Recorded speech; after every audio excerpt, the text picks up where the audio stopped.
What up, y'all?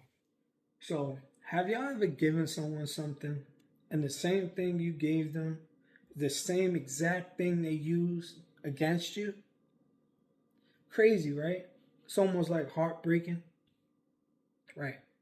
How do you think God feels then?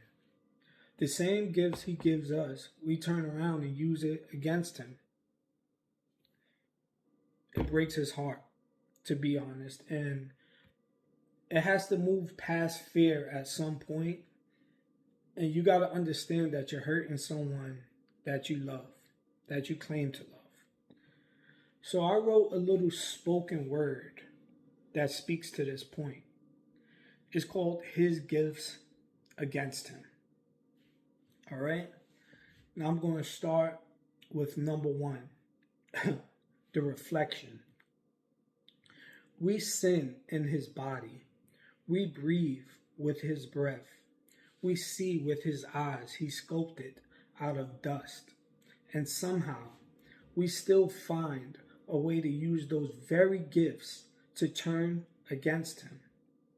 The same hands that could build are the same ones scrolling through poison. The same mouths that could pray are the same ones gossiping, lying, cursing in his name. The same heart meant for love turns cold, jealous, proud. We sin inside the artwork. We vandalize the masterpiece from inside out. And we call it freedom. But imagine God's side of it. Imagine watching your own creation use your own light to hide from you. Number two, God's perspective. Adam and Eve, they didn't steal anything from hell.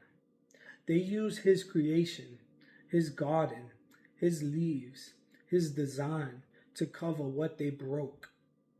They hid in his world from the very one who made it.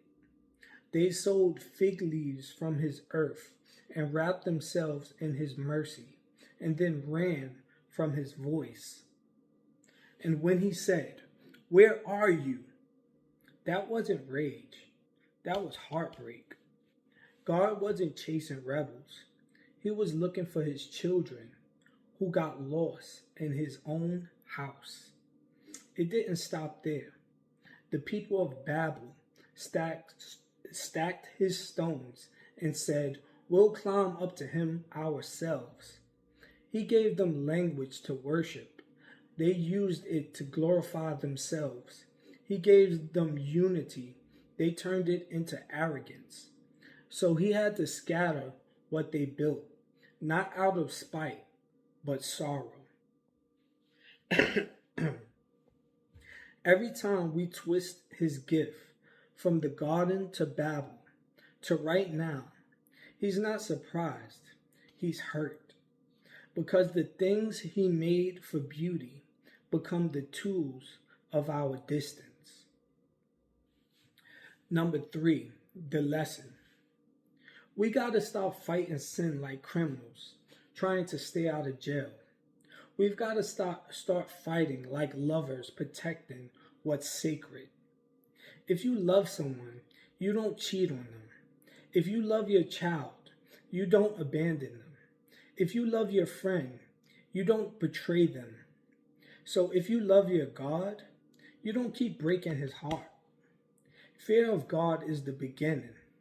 But love for God, that's the staying power. That's what keeps you from wanting to hurt him again. That's when obedience starts feeling like control and starts feeling like guardianship. We guard holiness, not because we're scared, but because we refuse to bleed him again. 5. The poem. The artist's cry. He gave us clay hands. We built idols. He gave us tongues. We twisted the words. He gave us love.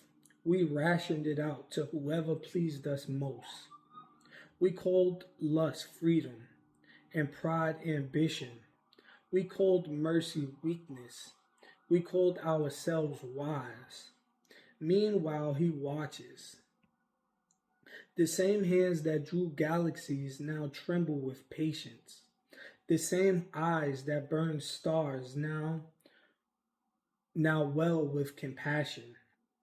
He doesn't strike, he waits.